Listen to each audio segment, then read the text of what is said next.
नमस्कार, news are के खास कार्यक्रम जन मुद्दे में आपका स्वागत है। मैं हूं अभिनय सिंह चौहान। आज हम जन मुद्दे में बात कर रहे हैं शिक्षा व्यवस्था को लेकर। सतना जिले की उचेहरा तहसील में शिक्षा व्यवस्था बदहाल है। यहां एक शिक्षक के सहारे 150 बच्चों का भविष्य संवारा जा रहा है। शिक्षा व्यवस्था की अनदेखी कहीं ना कहीं इन बच्चों के भविष्य को अंधकार में ले जा रही है। क्या है पूरा मामला, जानेंगे, फिर चर्चा भी करेंगे। सुधारने के लिए लाख दावे किए जाते हैं, पर जमीनी हकीकत तो कुछ और ही बयां कर रही है। यूं कहें कि सरकार की योजनाओं को जिम्मेदार पलीता लगाने में कोई कोर कसर नहीं छोड़ रहे। क्या है पूरा मामला, जानते हैं ग्राफिक्स पर एक नजर डालते हुए।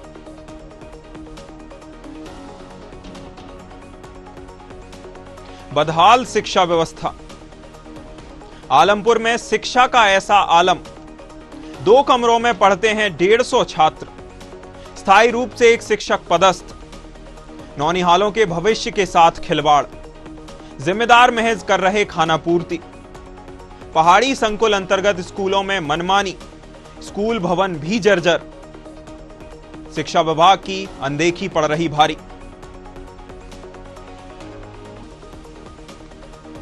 ताजा मामला सतना जिले की उचेहरा तहसील से है, जहां शिक्षा विभाग का बदहाल चेहरा एक बार फिर उजागर हुआ है।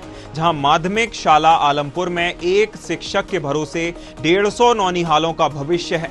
बता दें कि पहाड़ी संकुल अंतर्गत कई स्कूलों में मनमानी चल रही है, जहां शिक्षकों की कमी से बच्चों का भविष्य अंधकारमय होता जा रहा है।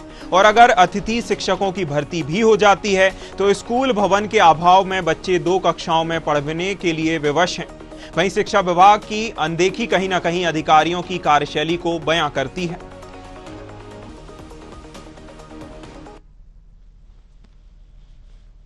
यहाँ पर सर स्टाफ की कमी है। अच्छा, 150 के आसपास बच्चे हैं जी। और केवल मैं अकेला शाला प्रभारी हूँ और शासन द्वारा विभिन्न प्रकार की योजना के तहत जानकारी मांगी जाती है। उसके तहत मैं प्रभार का काम देखता हूँ, जानकारी भी बनाता हूँ, बच्चों को जैसे मिलता टाइम पढ़ाता हूँ। एम्प्लॉयड है, एनएस की तैयारी है और शिक्षक बिना बच्चों की तैयारी काफ़ी। और यहाँ 2 भवन अधूरे बने हुए हैं, ये कैसे बने? कुछ पंचायत द्वारा अतिरिक्त कक्ष बने हैं जो अधूरे हैं, कई साल से पड़े हैं। और प्राथमिक शाला के लिए केवल एक ही कक्ष है, माध्यमिक शाला के लिए 2-3 कमरे हैं। मध्य प्रदेश में शिक्षा व्यवस्था को लेकर सरकार की ओर से कई दावे किए जाते हैं, लेकिन कहीं ना कहीं अनदेखी का सामना और लापरवाही, जो कि शिक्षा विभाग के अधिकारियों की लापरवाही है, जिसके कारण नौनिहालों को इसका खामियाजा भुगतना पड़ता है। ताजा मामला सतना जिले की उचेहरा तहसील से है, जहां शिक्षा विभाग का बदहाल चेहरा एक बार फिर उजागर हुआ है। यहां माध्यमिक शाला आलमपुर में एक शिक्षक के भरोसे 150 नौनिहाल पढ़ रहे हैं, जहां 150 नौनिहालों का भविष्य सिर्फ एक शिक्षक के कंधों पर निर्भर करता है। बता दें कि पहाड़ी संकुल अंतर्गत आने वाले कई स्कूलों में इस तरह की मनमानी देखने को मिल रही है, जहां शिक्षकों की कमी से बच्चों का भविष्य अंधकारमय होता जा रहा है। और अगर इस स्कूल में अतिथि शिक्षकों की भर्ती हो भी जाती है तो स्कूल भवन के अभाव में बच्चे 2 कक्षाओं में पढ़ने के लिए विवश हैं। वहीं शिक्षा विभाग की अनदेखी कहीं ना कहीं अधिकारियों की कार्यशैली को बयां करती है।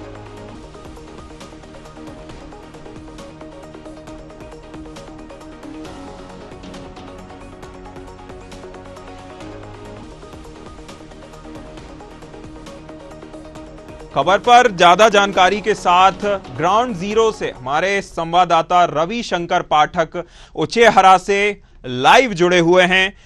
रविशंकर, जिस प्रकार से एक ही स्कूल में और एक ही शिक्षक के भरोसे पूरे 150 नौनिहाल पढ़ रहे हैं, और जैसी कि खबर निकलकर सामने आई है कि 1 से लेकर 5वीं या 8वीं तक के बच्चे वह एक ही शिक्षक के भरोसे हैं, ऐसे में बच्चों को किन कठिनाइयों का सामना करना पड़ रहा है, और ऐसे में अभिभावक जो कि बच्चों को पढ़ाने वाले हैं वह पढ़ाने बच्चों को भेजें तो कैसे भेजें? रविशंकर।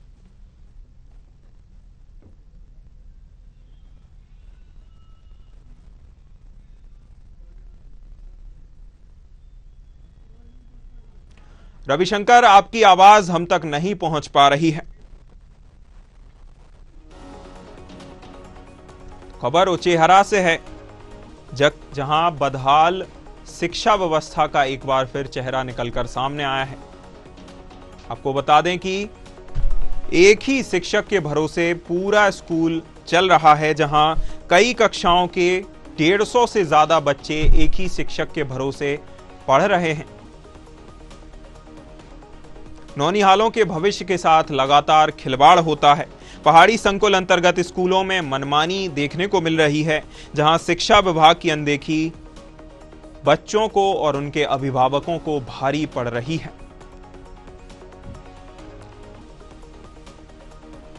आपको बता दें कि यह मामला सतना जिले की उचेहरा तहसील से है, जहां शिक्षा विभाग का बदहाल चेहरा एक बार फिर उजागर हुआ है।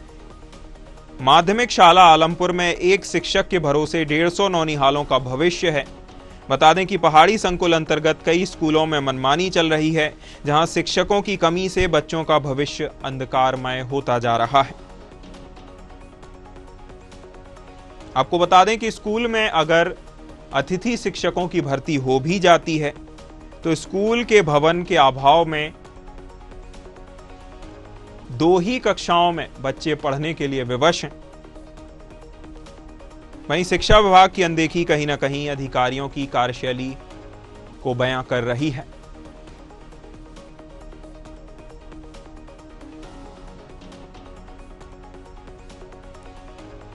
उचेहरा तहसील के ग्राम आलमपुर से यह मामला निकलकर सामने आया है, जहां शिक्षा व्यवस्था पूरी तरह से बदहाल नजर आती है। आलमपुर में शिक्षा का ऐसा आलम है कि 150 बच्चे एक ही शिक्षक से पढ़ रहे हैं। स्थायी रूप से एक शिक्षक ही पदस्थ है, जहां नौनिहालों के भविष्य के साथ लगातार खिलवाड़ हो रहा है। जिम्मेदार महज खाना पूर्ति कर रहे हैं। पहाड़ी संकुल अंतर्गत स्कूलों में मनमानी देखने को मिल रही है। यहां जनप्रतिनिधियों और शिक्षा विभाग के अधिकारियों, इसी के साथ ही अगर बात करें प्रशासनिक अधिकारियों की, तो सबने अपनी आंखों पर पट्टी बांधी हुई है। किसी को इन बच्चों की, इन नौनिहालों के भविष्य की चिंता नहीं है। सभी अपनी आंखों पर पट्टी बांधे हुए कुंभकर्णी नींद में सोए हुए हैं।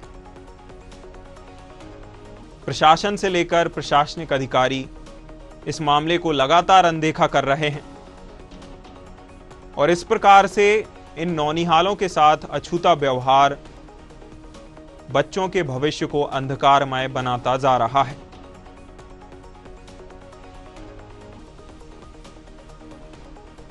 मध्य प्रदेश में लगातार सरकार की ओर से शिक्षा व्यवस्था को बेहतर बनाने के लिए नवाचार से लेकर कई तरह के दावे किए जाते हैं, लेकिन अगर जमीनी हकीकत देखने जाएं तो आज भी कई स्कूल हैं जहां या तो स्कूल भवन नहीं है, या अगर स्कूल भवन है तो वहां पर्याप्त शिक्षक नहीं है। ऐसे में उचेहरा तहसील के गांव आलमपुर का एक मामला है, जहां स्कूल भवन तो है जिसमें केवल 2 ही कक्षाएं हैं, और तो और जिसमें एक ही शिक्षक पदस्थ है जो कई कक्षाओं के बच्चों को पढ़ा रहा है। 150 बच्चों का भविष्य एक ही शिक्षक के कंधों पर निर्भर करता है। चलिए, खबर पर चर्चा करने के लिए हमारे साथ अनुराग सिंह गुड्डा, भाजपा मंडलाध्यक्ष, जुड़ गए हैं।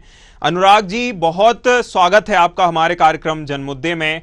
जैसा कि उचेहरा तहसील में ग्राम आलमपुर है, यहां या तो स्कूल भवन है, वह सीमित है, 2 ही कक्षाएं हैं और 150 बच्चे हैं। 150 बच्चों का भविष्य एक ही शिक्षक के कंधों पर निर्भर कर रहा है।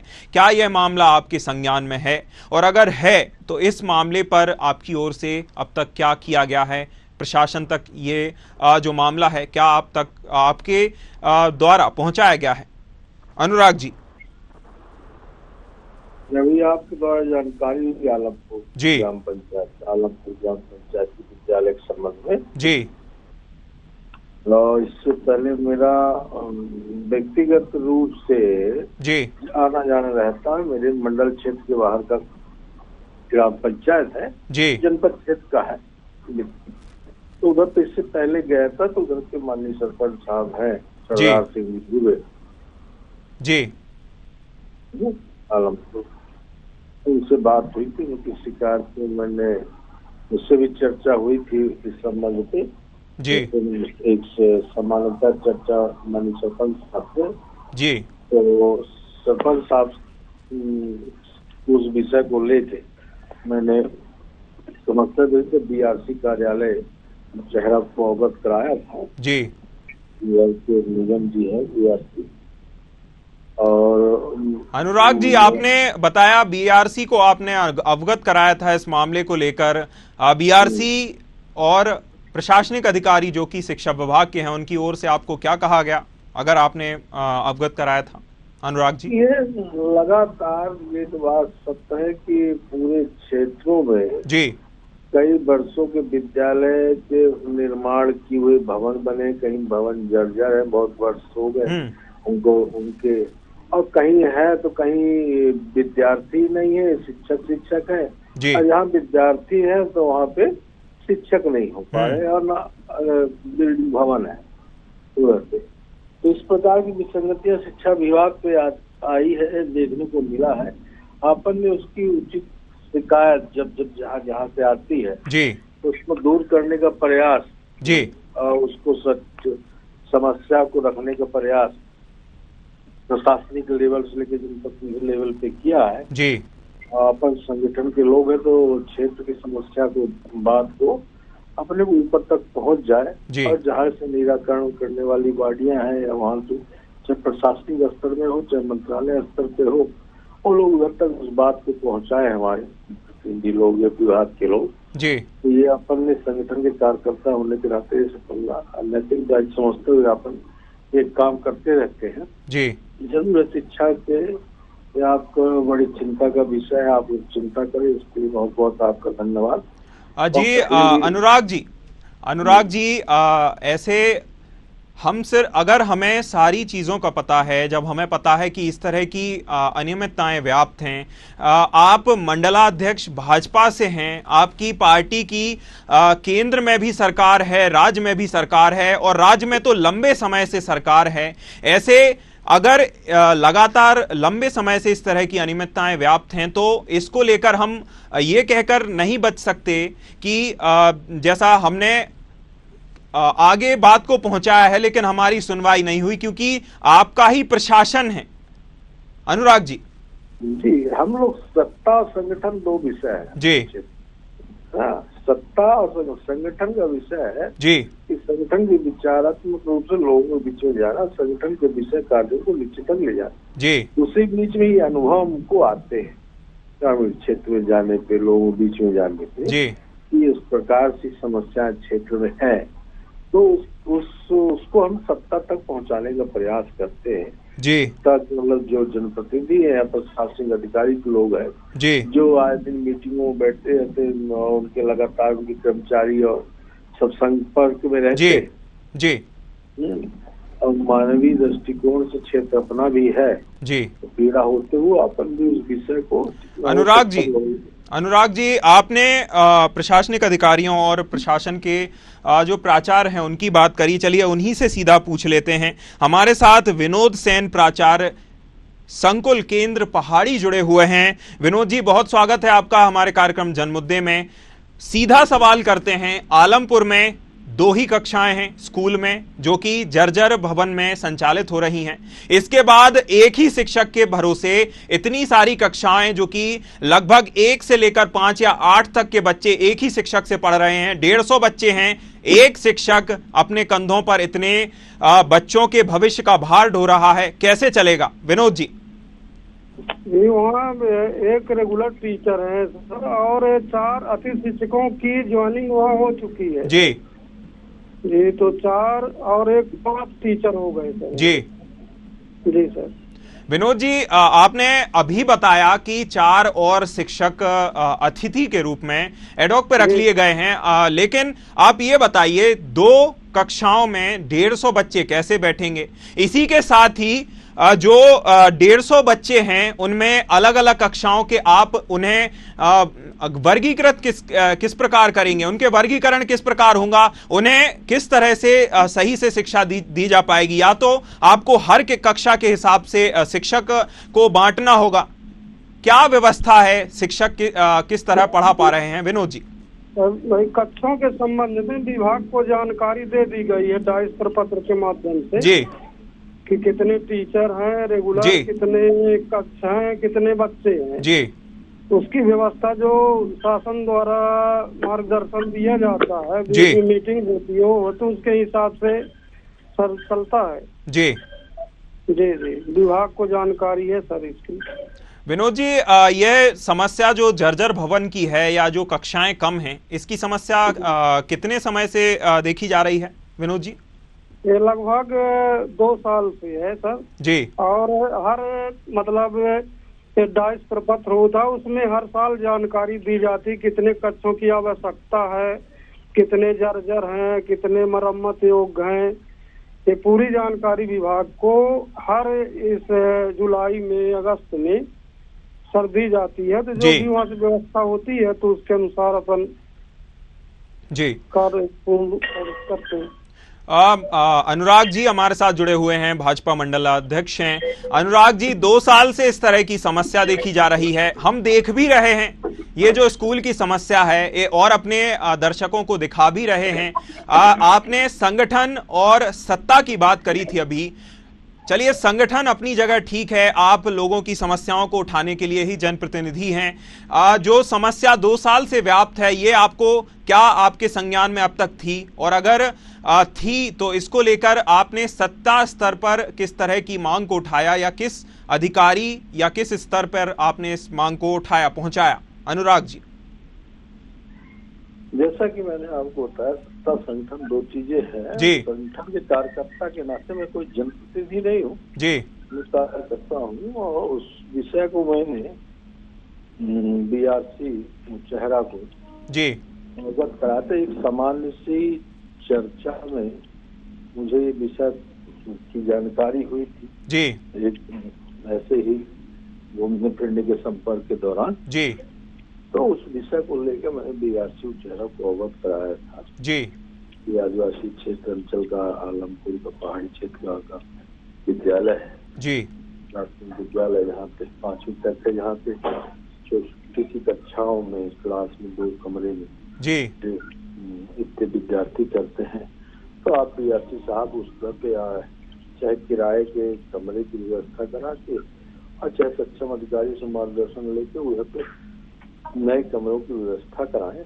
अनुराग जी, कितने समय पूर्व आपके द्वारा ये शिकायत दर्ज कराई गई थी, उनके संज्ञान में ये बात लाई गई थी। अनुराग जी, अभी ये 25 दिन पहले 25 दिन पहले जी ऐसे जाना हुआ था जी, पहाड़ तरफ में जी, उधर समानता वो मिल गए थे जी, तो चर्चा जी, तो मैंने उस विषय को रखा जी।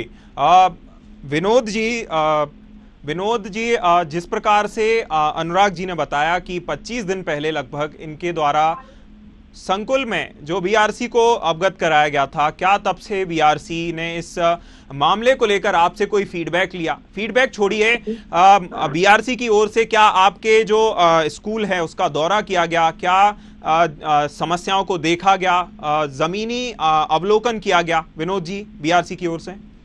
बीआरसी सर से बात करने पर बता पाऊंगा सर जी जी जी। मतलब आप ये बात तो स्वीकार कर रहे हैं कि 25 दिन पहले अनुराग जी के सामने अनुराग जी ने जब इस बात को पहुंचाया, इसके बावजूद भी बीआरसी भूमिगत अवलोकन करने के लिए स्कूल में सामने से जो वस्तु स्थिति है उसको देखने के लिए नहीं पहुंचे। विनोद जी, तब पहुंचे कि नहीं पहुंचे सर? वही क्योंकि ये यहाँ जहाँ पर मैं हूँ यहाँ से लगभग 30 किलोमीटर है विद्यालय आलमपुर सर जी, तो बीच में ऐसी कोई बात चर्चा जानकारी संज्ञान में मेरे नहीं आई कि बीआरसी सर वहाँ गए थे कि नहीं गए थे जी जी जी। ऐसी बात हुई होगी अध्यक्ष महोदय की तो जरूर गए होंगे, निरीक्षण किए होंगे अपने स्तर से, जो भी जैसा भी है, पर बात करने के बाद ही मैं बता सकता हूँ। बिल्कुल, बात करने के बाद ही बता पाएंगे। हालांकि अनुराग जी, जब आपने 25 दिन पहले इस मामले को उठाया, क्या इसके बाद जब आपने इस बात को बीआरसी के सामने उठाया, आपके द्वारा क्या इस बात को लेकर फिर से फीडबैक लिया गया? क्या दोबारा पूछा गया कि उस मामले को जिसको मैंने उठाया था उसको लेकर क्या अपडेट है? अनुराग जी, अब मैं पूछूंगा, आपके द्वारा जानकारी हुई मुझे कि उधर पे तो सामान्यतः चर्चा पे मैंने बात कह दी थी जी उनसे, और शिकायत आई, क्षेत्र की समस्या थी, तो मैंने बीआरसी नैतिक दायित्व मानते हुए अपना बीआरसी सर को अवगत कराया जी। फिर उनसे पूछूंगा कि आपके द्वारा कुछ इसके लिए इस समस्या को दूर कर कोई कार्रवाई आपकी तरफ से, विभाग की तरफ से पहल हुई जी नहीं, क्योंकि अब विषय संज्ञान जब आते हैं जी तो उनको उचित प्लेटफॉर्म पे रखा जाता है जी। किसी की वो समस्या दूर हो। अनुराग जी, एक बात जब इस मामले के बारे में रिसर्च की जा रही थी तब ये रही कि जो ग्राम सरपंच हैं और सचिव हैं, उनकी ओर से भी मनमानी की बात ग्रामीणों की ओर से कबूली गई। उन्होंने आरोप लगाया कि सचिव और सरपंच हैं वह अपनी मनमानी करते हैं और उन्हीं के हिसाब से स्कूल संचालित होता है। क्या ये बात? सरपंच जी को मैं बहुत अच्छी तरह जानता हूँ, बहुत सज्जन आदमी है, रिटायर्ड जी बैंक के कर्मचारी हैं। उन्होंने रिटायरमेंट के बाद लोगों के आग्रह पे उन्होंने सरपंच के लिए नामांकन भरा और निर्विवादित सरपंच उधर पे सबकी सहमति से हुए जी। सरदार सिंह जी चौबे उनका पहला कार्यकाल है, तो उनको लगा कि रिटायरमेंट के बाद लोगों की इच्छा थी कि पढ़ा लिखा उस वर्ग से, जिसे समाज में राजनीतिक क्षेत्र में समाज के अंतिम पंक्ति में देखा जाता, तो आदिवासी समुदाय से हैं, तो अपने गांव के विकास, ग्राम पंचायत के विकास को लगातार काम कर रहे हैं जी। अनुराग जी, हमारे संवाददाता जिसने हम तक ये खबर पहुंचाई है, ग्राउंड जीरो पर जाके उन्होंने ग्रामीणों की समस्याएं सुनी, इसी के साथ ही बच्चों का भी दुख दर्द जाना, उनसे ही जो ग्राउंड जीरो की रिपोर्ट है वही अपनी ग्रामीणों की समस्या को सुन लेते हैं। हमारे साथ रविशंकर पाठक हमारे संवाददाता जुड़े हुए हैं। रविशंकर, जब आप ग्रामीणों के पास गए, बच्चों के पास गए, आपने बच्चों से, ग्रामीणों से चर्चा की, उनकी ओर से क्या कहा गया, किस तरह की समस्याओं का सामना किया जा रहा है? और जो सरपंच सचिव, जिसकी अनुराग सिंह जी ने बताया कि काफी सज्जन है, पढ़े लिखे हैं, उनकी ओर से जब सरपंच को इस बात का पता चला तो उनकी ओर से क्या कहा गया इस मामले पर? रविशंकर जी, बता दें कि वहाँ पर ग्राम पंचायत की जी वो प्रॉपर ग्राम पंचायत में नहीं रहते हैं, उनके मूल निवास छत्तीसगढ़ में है और वो वालापुर में रहते हैं। केवल अपने घर पर जाने के लिए बन गए हैं, इतनी विकास किया है जो सभी संबंधित वहाँ रह रहे हैं, लेकिन कार्य में और भी अधूरे बने पाए नहीं लिखा। रविशंकर, मैं रोकना चाहूंगा, आपकी आवाज हम नहीं समझ पा रहे हैं, आपकी आवाज हम तक क्लियर नहीं पहुंच रही है, हम आपकी आवाज को नहीं सुन पा रहे हैं। अनुराग जी, आपके पास ही वापस लौट कर आते हैं। आपने बताया कि सरपंच काफी पढ़े लिखे हैं, रिटायर्ड बैंक कर्मचारी हैं, तो वे यह तो समझते होंगे कि बच्चों के भविष्य, बच्चों को पढ़ाना लिखाना कितना जरूरी है। अगर इस तरह की समस्याएं हैं, सरपंच इस मामले पर क्या ध्यान दे रहे हैं? क्योंकि अगर वह ग्राम के सरपंच हैं तो उनके तो सबसे पहले ही यह मामला उनके संज्ञान में होगा। अनुराग जी उनका मामला है, वो पढ़े लिखे आदमी, वो समाज की या क्षेत्र की पीड़ा को समझते हैं जी, उसी संघर्ष और उसी पीड़ा से निकले हुए व्यक्ति हैं जी। तो निश्चय ही छोटा गाँव की समस्या है, इससे उनको लगता होगा कि हमारे गांव से कुछ लोग शिक्षित होकर पढ़ लिखे नए बच्चों का भविष्य बने, ये जी समाज को आगे बढ़ाने में अपना सहयोग प्रदान करें, तो उनका सोच विचार रहता है। वो लगातार एक सरपंच होने के नाते जो उनके अधिकार और दायित्व है, वो लगातार प्रयास है और करने का प्रयास करें, और सम्मानित जनप्रतिनिधि सांसद विधायक को तो उनका संवाद करते होंगे जी, मेरी बात नहीं हुई, प्रयास होंगे। अनुराग जी, कब तक आशा लगा सकते हैं ग्रामीण या बच्चे के उन्हें इस समस्या से निजात मिल सकता है? चूंकि जब आपकी ये बात संज्ञान में आ गई है, चूंकि यह बात आपके संज्ञान में है, ये तो बात और भी जो अभिभावक हैं उनको भी पता होगी, सरपंच के भी संज्ञान में होगी। आशा कब तक लगा सकते हैं कि इन समस्याओं से निजात बच्चों को मिल सकती है, कब तक मिल सकती है? अब देखिए, शिक्षा का सत्र चालू हो चुका है जी, और रविशंकर पाठक जी आपके चैनल के हमारे क्षेत्र के होनहार वरिष्ठ पत्रकार हैं जी, तो लगातार समस्याओं को क्षेत्र में घूम कर आधारभूत व्यवस्थाओं को और समस्याओं को आपके चैनल के माध्यम से प्रशासन और जनप्रतिनिधियों तक पहुंचाते रहते हैं और निश्चय ही बहुत अच्छा काम कर रहे हैं। और इस समस्या को मैं तुरंत बीआरसी साहब से तुरंत बात करके फिर उनसे निराकरण के लिए कि सत्र के अंदर ही और अतिशीघ्र इस चालू होते ही समस्या को बच्चों की विद्यार्थियों को दूर करने का प्रयास करें जिससे उनको उचित शिक्षा उचित भवन पे मिल सके। जी बिल्कुल अनुराग जी, हम आपके आश्वासन के बिल्कुल आपके आश्वासन पर बिल्कुल विश्वास करते हैं। आप जल्दी से जल्दी बच्चों को, इसी के साथ ही अभिभावकों को भी इस समस्या से निजात दिलाएंगे। बहुत धन्यवाद अनुराग जी आपका हमारे साथ जुड़ने के लिए। हम इस मामले पर आपसे फीडबैक लेते रहेंगे। साथ ही साथ विनोद सेन प्राचार्य जी, आपका भी बहुत धन्यवाद हमसे जुड़ने के लिए, इस मामले पर चर्चा करने के लिए। मामले पर फीडबैक लेते रहेंगे, किस तरह की जो डेवलपमेंट है मामले पर निकलकर सामने आता है। तो कुल मिलाकर यह मामला जो कि बच्चों की शिक्षा से जुड़ा हुआ है, इसमें बात या जो संज्ञान में है यह बात सबके में है, लेकिन जिस तरह से अधिकारी इस मामले को लगातार अनदेखा कर रहे हैं और लापरवाही बरती जा रही है सीधी इसको लेकर लगातार बच्चे परेशान हो रहे हैं। इसी के साथ ही अभिभावक भी अपने बच्चों को नहीं पढ़ा पा रहे। जनमुद्दे में फिलहाल इतना ही, मुझे दीजिए इजाजत, नमस्कार।